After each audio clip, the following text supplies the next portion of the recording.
Hey guys, I'm finally actually gonna make an hour wheel, and I think I'm ready to do it. This is the first time I'm actually going through all the steps. Like you might have seen, I tried just cutting a wheel. Oh, here it is.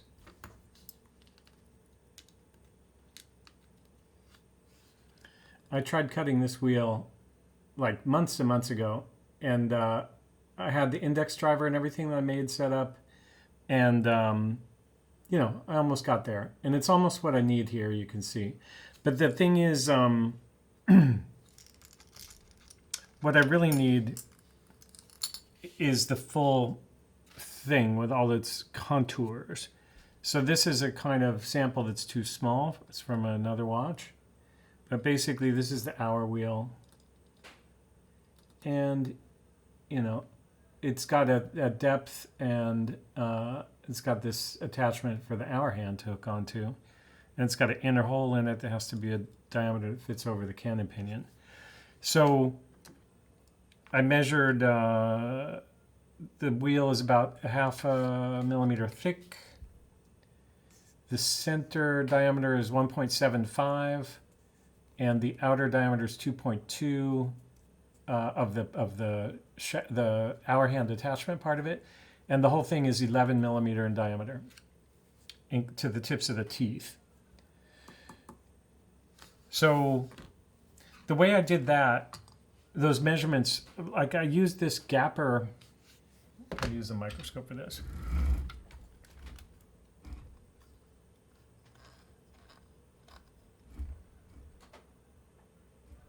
One of the things about this whole process is that you have to have so many tools to move forward. And I've got a lot now, but it takes a long time if you're trying to buy them on the cheap to find them on the market.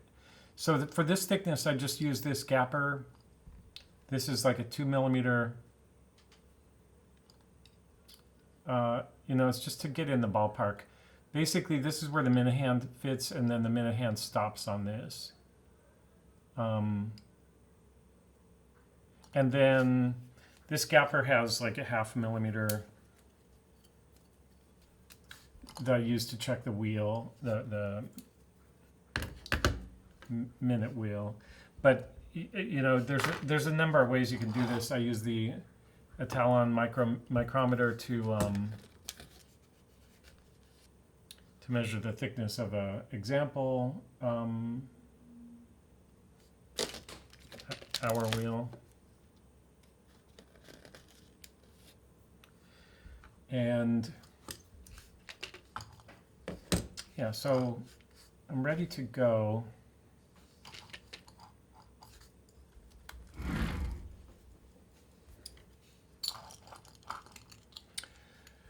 And I just downloaded a PDF.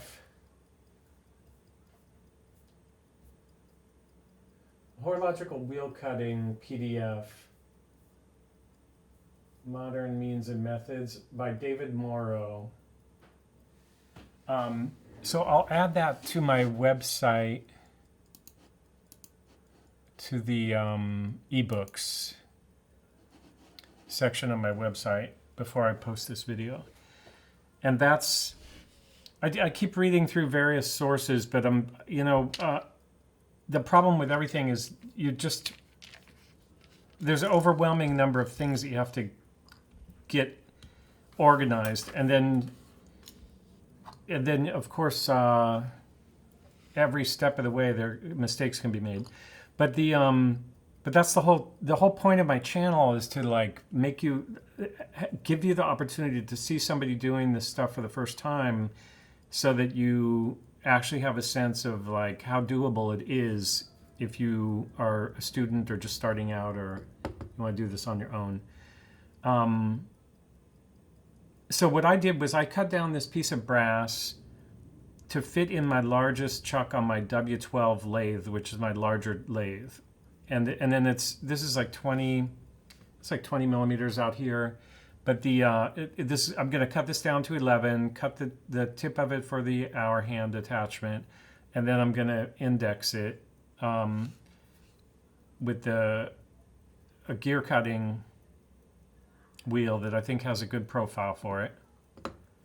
And oh, and then I need to cut a hole in the center of it. So I'll use a bit, and I think I'm going to use 1.7. And then if 1.7 turns out to be too small, I'll use 1.8. So I'll start with 1.7. And, you know, the tailstock on my lathe has a... Oh, yeah, I got that here, actually. I'll show you that in a second. So this workpiece will be in the lathe. The workpiece will be turning. This bit will be in the tailstock.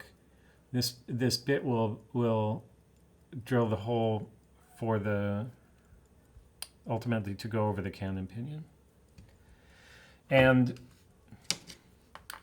the tailstock of the lathe I bought had an M1 taper, Morse 1 taper shaft, whatever, holder. And then, so I bought this from on AliExpress in China, and call it ER11. And then I have the proper collet in there for these bits. And the thing about this stuff is, because it's so common, it's really cheap.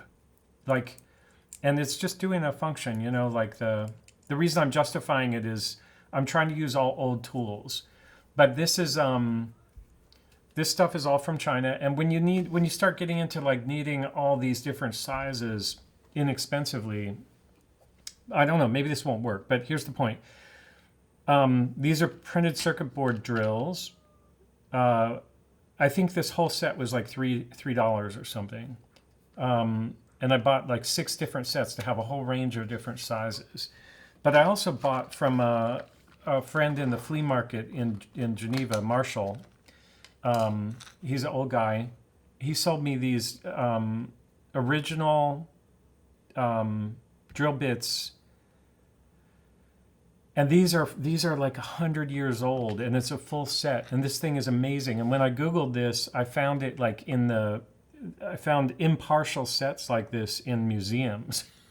So I will use these. They go down to what is it? Half a millimeter is the smallest one. But the so it's a half a millimeter up to 2.8 or something.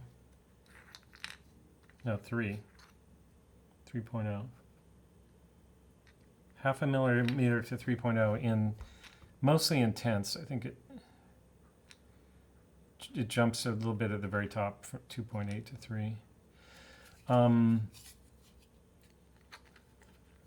So it'll be fun to find out if these inexpensive printed circuit board drill bits from China work fine for brass, and then it'll be also interesting at some point to try these if I run into a problem. And then, yeah, you've seen before, or you can go back and watch. Or this video I'm going to go now to is using the indexer to cut the actual teeth. Oh, and then I'll part the whole thing off after. I originally set this up to be a wax chuck, so I could super glue a plate on there and then machine that. But because it's so long, I'm just going to cut the workpiece out of this, and I might be able to do a few of them before retiring this and actually using it as a wax chuck, because it doesn't need to be this long. All right, so that's the plan. Oh, one other thing. This movement cost me $100, about 120 US now because of the exchange rate. It was 102 Swiss francs, I think. And this is a minute repeater, and it's working. I just want to activate it for a second.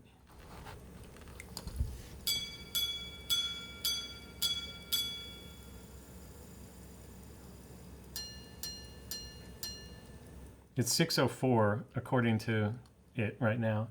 So let's go to we'll advance the time to, this will get into the 15-minute range. This will get into the 30-minute range. So it'll be 6:40 or something like that. just so you can hear the full set of chimes.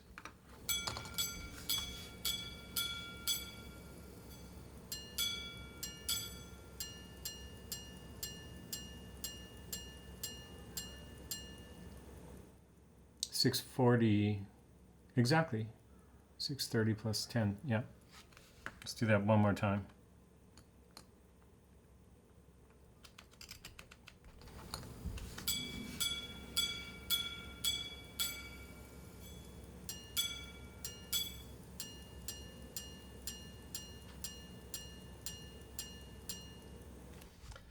And then the interesting thing about this is it's also a chronograph. This is a Phare movement. Time setting is done, instead of pulling on the stem, there's a switch here for time setting to winding. So I just switched to winding mode. You can watch let's watch the minute repeater operate from this side of the movement real quick here.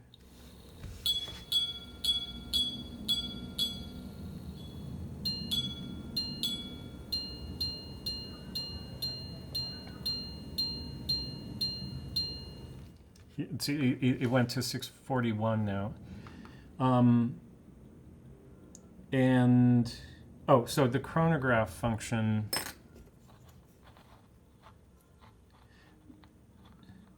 it stopped running, but basically it's running intermittently, but it's so dirty that I'm not worried about the, eventually, after I get this wheel made, I'll strip it down and clean it, remove the rust, restore it. But the cool thing is this was $100, and minute repeaters are pretty. Oh wait, it has to be running to show the stop the chronograph function. So you can see right now actually the chronograph is running because it's going to stop. But this is the second wheel. This is the back of this. This wheel is on the back of the second. It has a seconds hand at 6 o'clock. And then that's driving this wheel. This wheel is driving the center wheel, and the center wheel is the chronograph wheel. And then over here you have the column wheel, which I'll explain in a future video.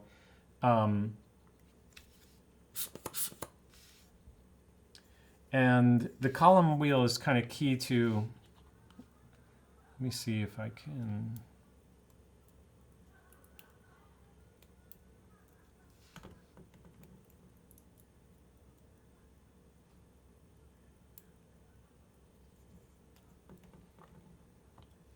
Keep it running long enough to show you this.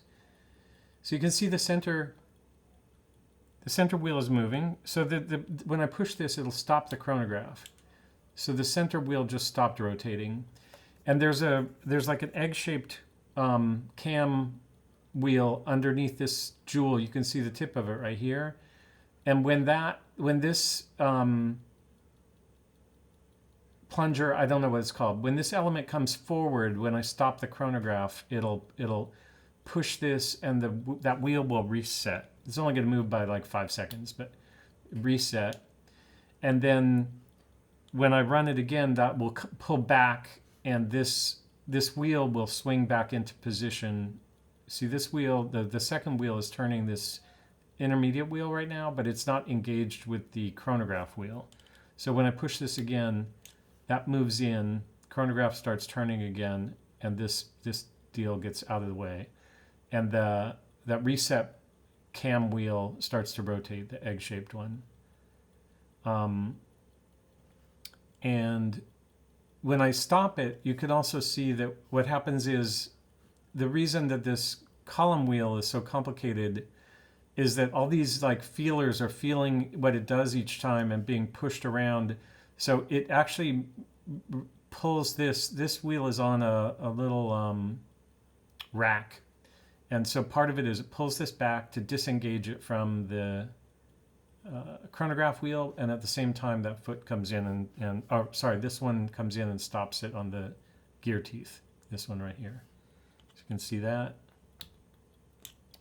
So you can't see it because it's under there, but that wheel is stopping the chronograph so it doesn't slide, and then this moved back. And then if we go one more time, we'll get the reset. So you'll see the center wheel fly to the 0 position when this comes in. There you go. Ready to run again. So that's what's called a monopusher chronograph. And the design of this watch in terms of layout is there's a switch here that was integrated kind of into the case that switches it from time setting to winding. And then the chronograph pusher button, the mono pusher would be here. You can see the hole for it there. And then the repeater, minute repeater plunger is here, and it just pushes in about 3 millimeters.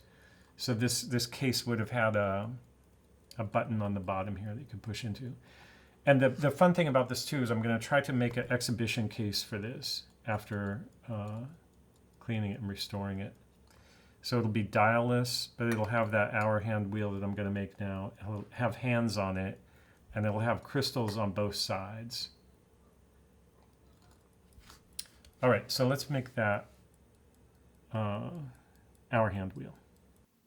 Okay, so here's the situation right now is I have a normal collet here for the workpiece. That's like an 8.05 millimeter collet.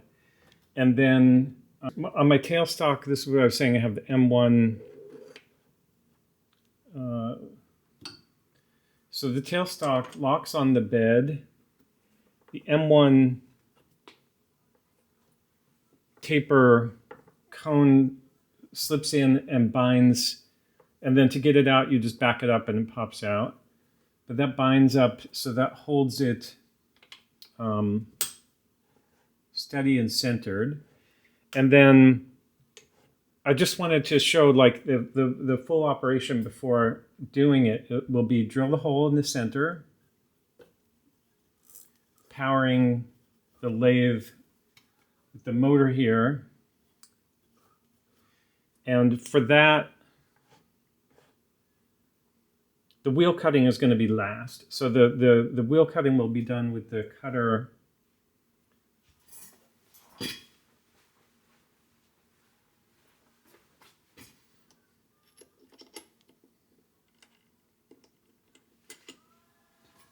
the tooth cutter, you know, on the milling attachment. We'll get that all lined up. And that'll be the final step. And I'll have to put the index driver on the lathe as well.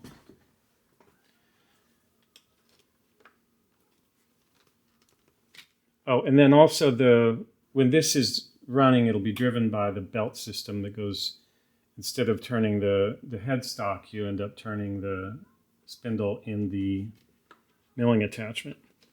So for now, I'm going to remove the milling attachment.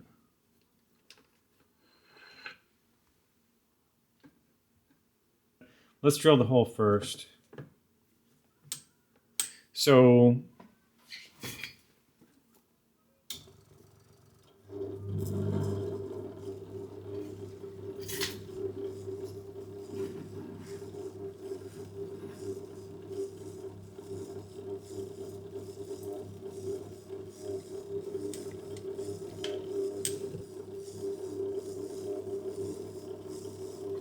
I need to lock the tailstock.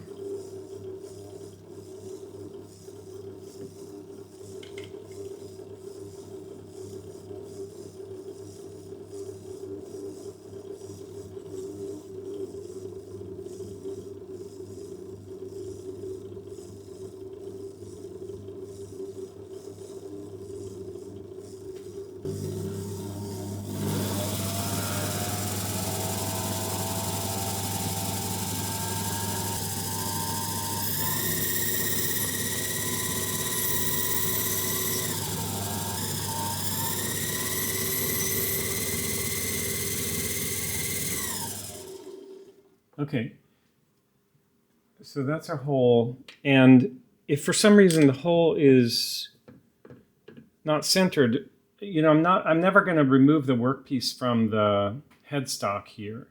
So what the bit found its center, and now whatever we machine here is going to be centered around that same center. So I'm not too worried about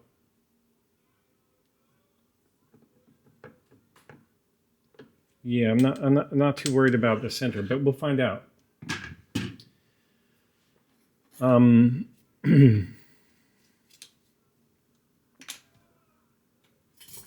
So I think I'm going to use the cross slide.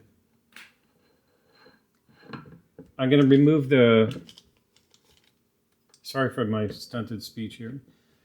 I'm going to remove the milling attachment and put a fixed graver on the cross slide to give me some control that I wouldn't have by hand.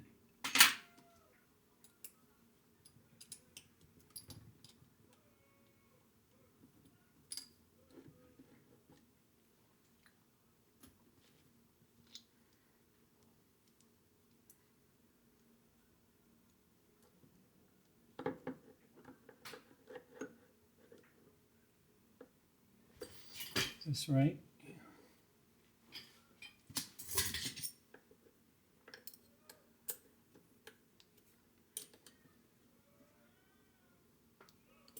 So what I need is to mount the cutter differently.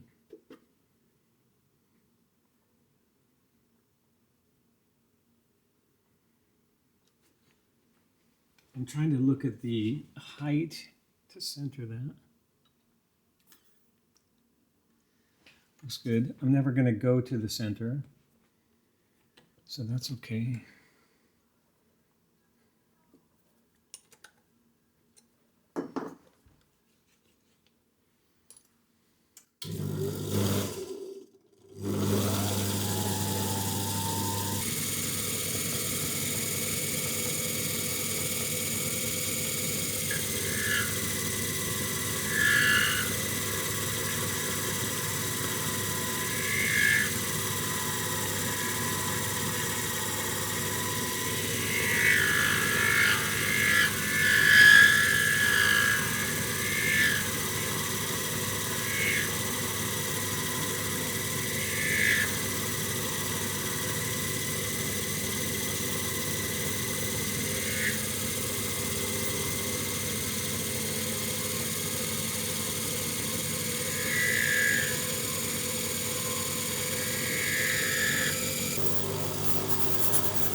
Oopsie daisy.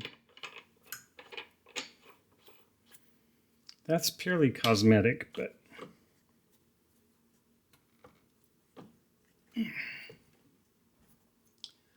okay, so now I need a micrometer.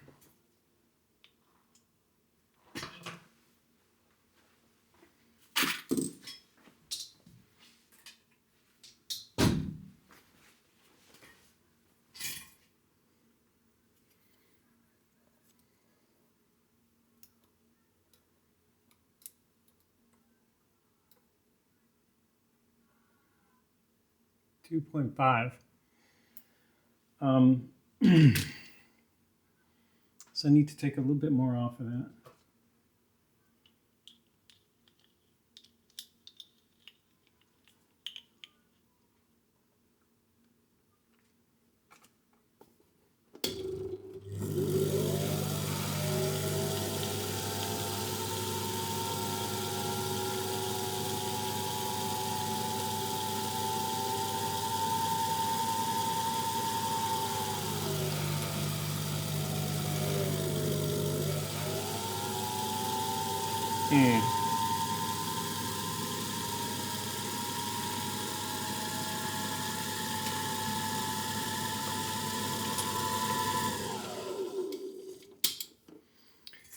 So this is where I can use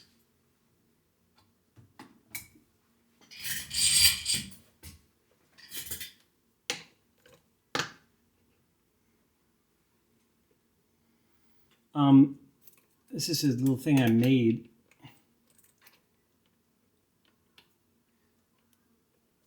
Specifically for measuring travel on this lathe.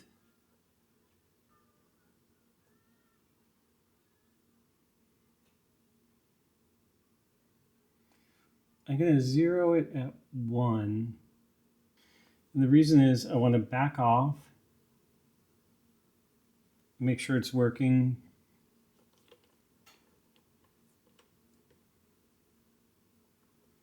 Okay. Come back to 0.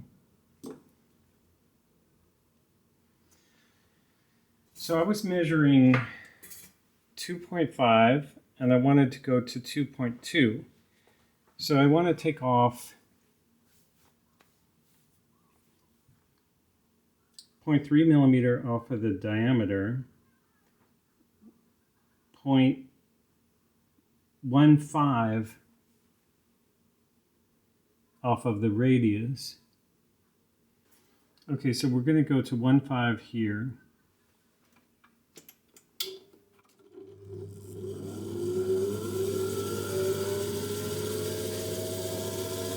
And then drive it in. So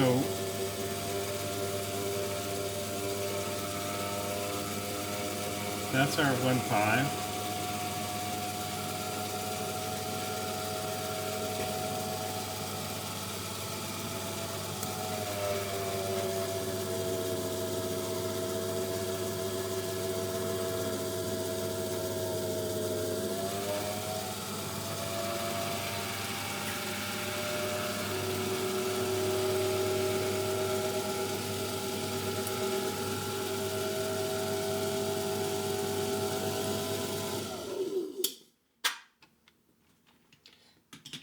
Now to measure this again.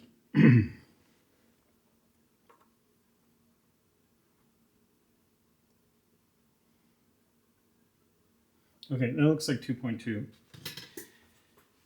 Now I need to bring the total diameter down to 11. Luckily, this thing goes up to 12. So I can just start working my way at that.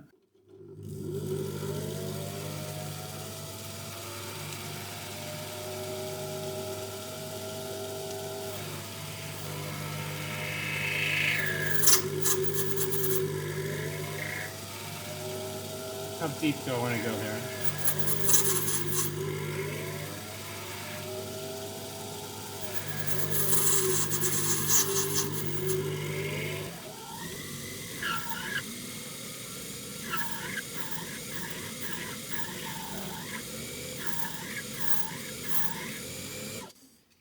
I think I want to mark.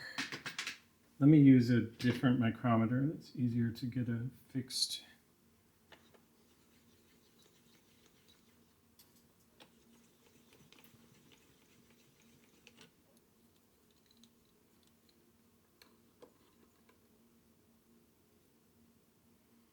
So right now it's 12.1.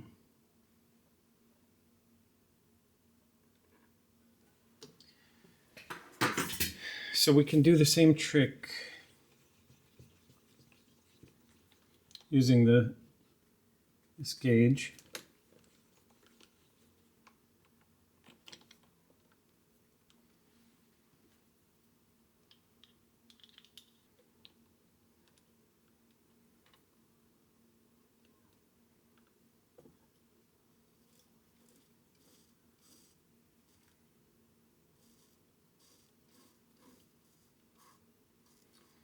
Okay, then we want to zero this.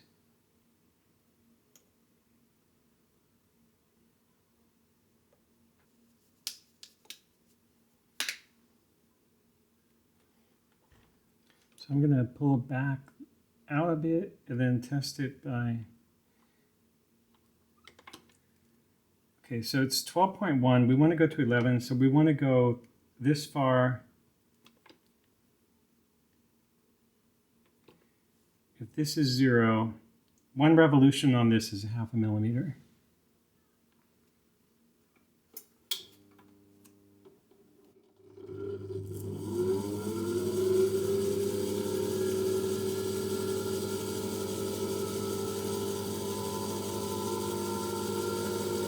There's another 5/100ths, but I'm going to stop here for now so I don't overshoot it.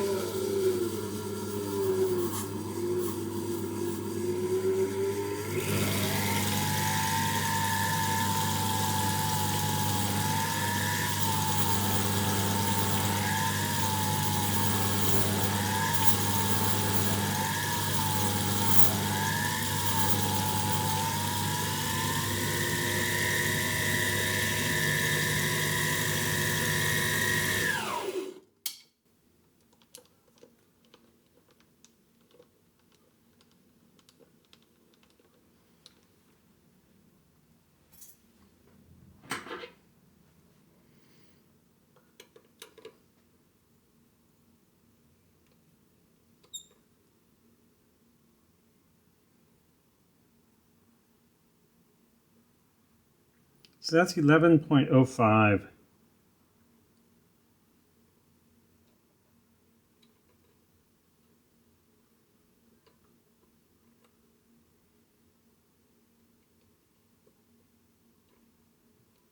Should be doing it this way.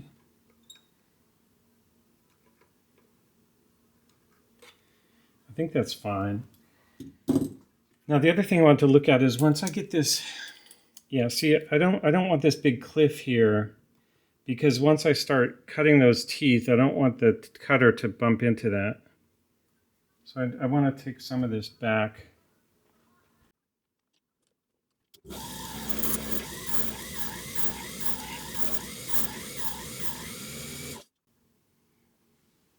Okay, so now we're ready to attach the milling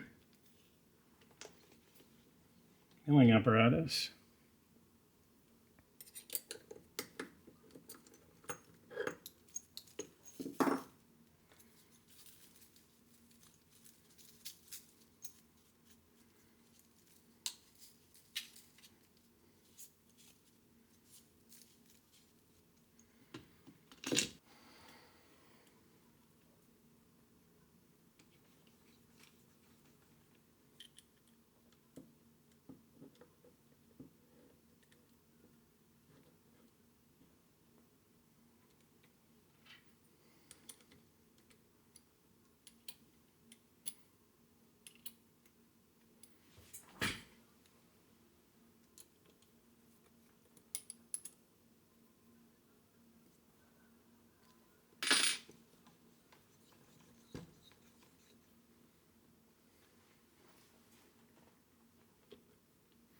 Now the thing about this, I think that the best way to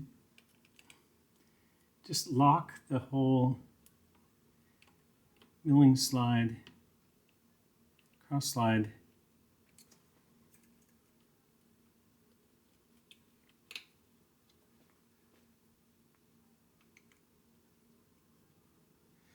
these screws are to adjust the tension on it, but can also be used to lock it in place. And then this one needs to travel freely, but we'll need to, let's go test it out. This will need to be the right height.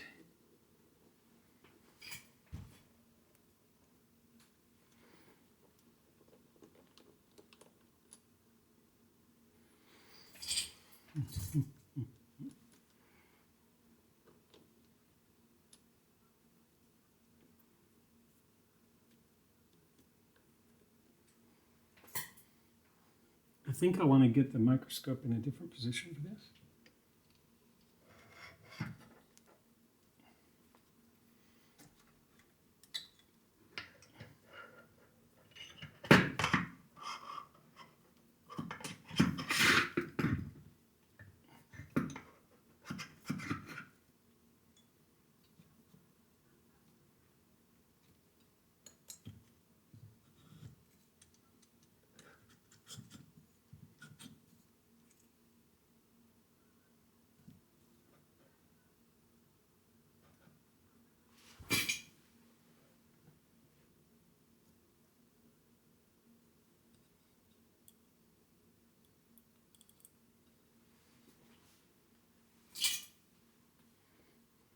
Okay, so I'm trying to get that into the deepest position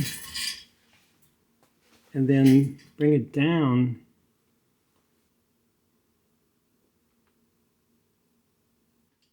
But now I need to lock this.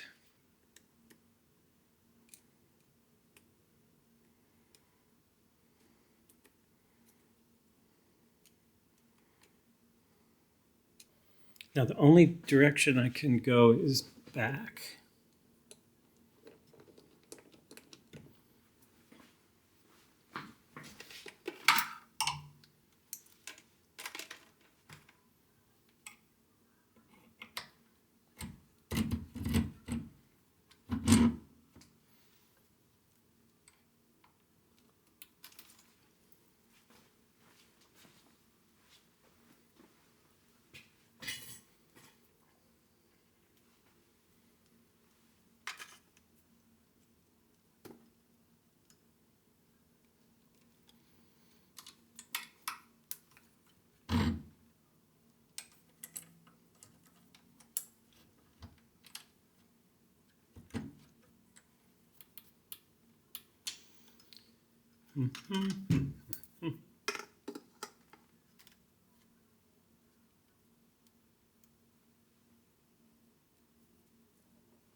Oopsie, I need to disengage the belt here.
Okay, index driver.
Oh, that needs to get locked.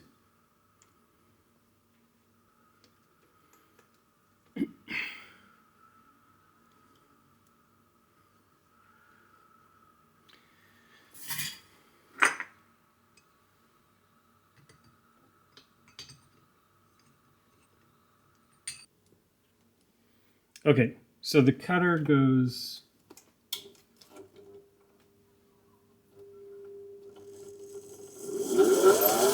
in that direction. And the first thing is going to be enable numlock. Press button B. Enter number of gear teeth, 40.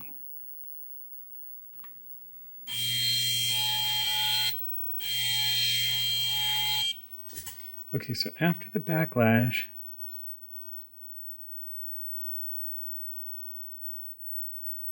you may now cut gear slot 1. Okay, so I tighten that, and then I cut it.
Okay, so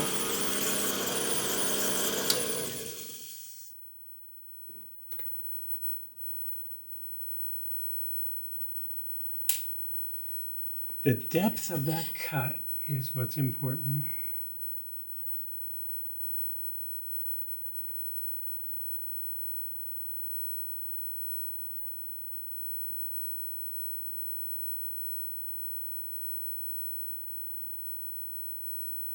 I think it's not quite deep enough.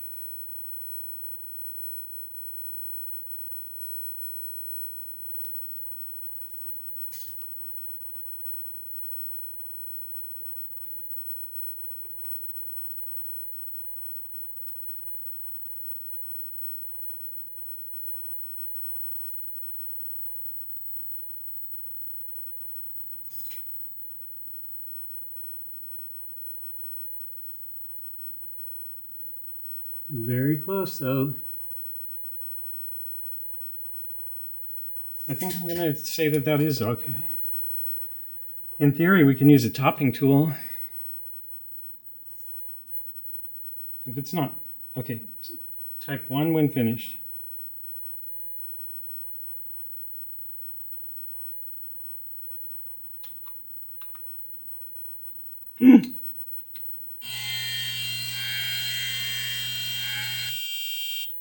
Okay, loosen that, tighten it.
Funny, it has an automatic stopping function.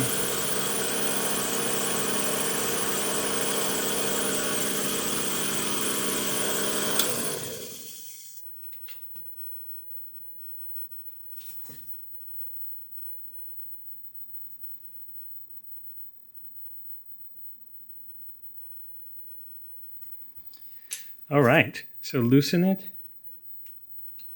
Type 2.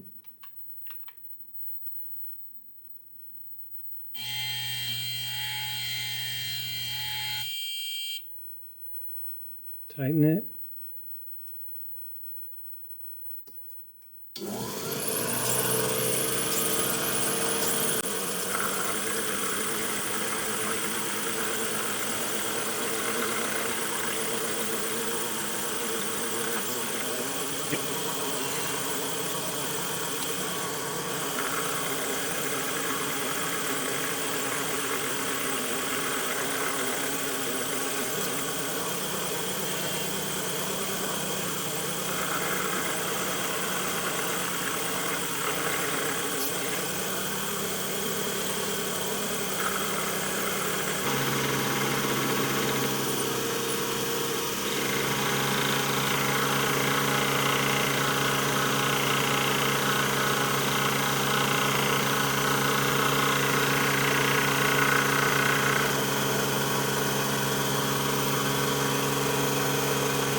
Oh, seriously?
The moment I spaced out.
Should I keep going? I think I have to. Let's...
Okay, I think I...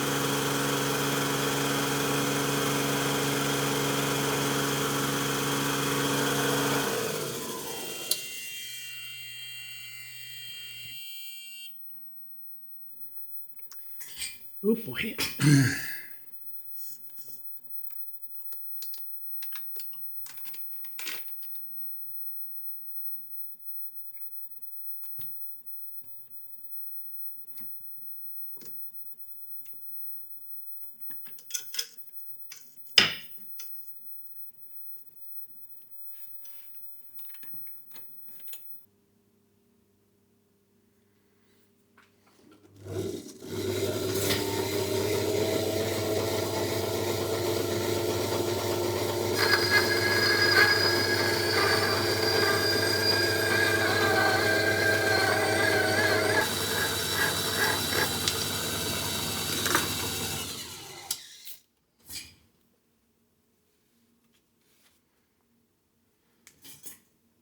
Voila. Very interesting. I don't know. Does that count? Does it count if it's not perfect? Back to the main bench. Try this thing out. All right. I'm back. This is the masterpiece. So what happened was, I have to drive the wheel cutting cutter forward and back. And if I don't back it all the way out, then when the index driver turns to the next gear, it shears off the gear tooth. So that happened on one of these, or I think on two actually. The moment I spaced out, it happened. But it's still very interesting. I can't wait to try this. Let's do it under the microscope.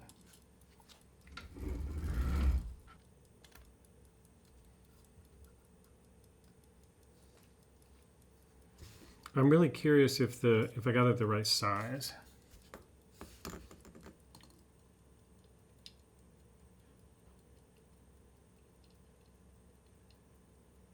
Okay, it's a tiny bit too small. But in terms of the gear teeth, I think they're going to mesh. Oh, that might just be junk on the bottom of that. Yeah. I can just trim that off.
Okay, so it's going to work. It's the it really needs to be 1.75.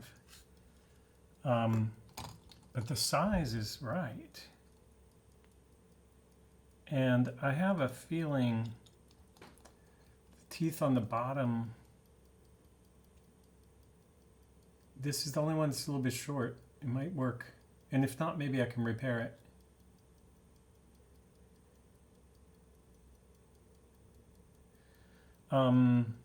Okay, so how to remount What's the easiest way? It's only 1/10 of a millimeter. I could just stick this 1.8 in there and do it by hand.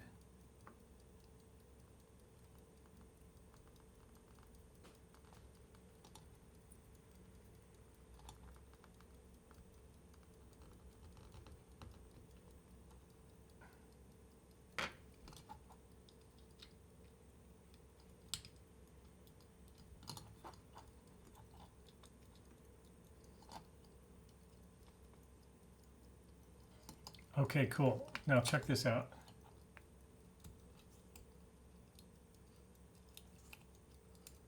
Oops.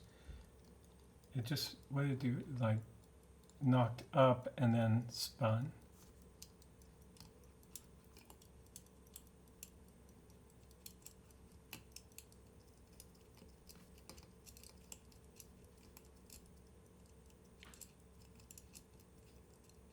There's like, I gotta be careful.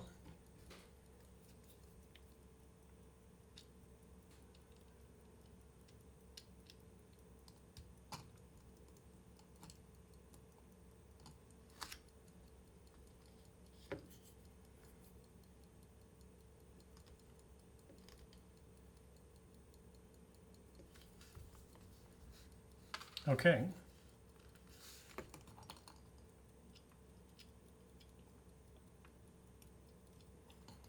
Now I want to position it where that problem was.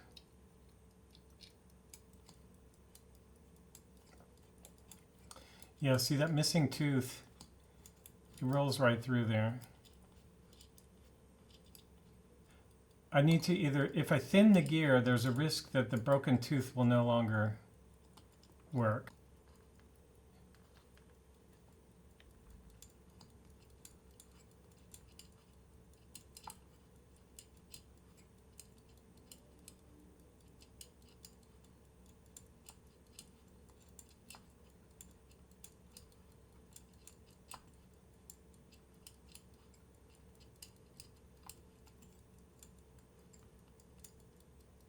Okay, well, that works. The formula works. The size works. The cutting wheel works.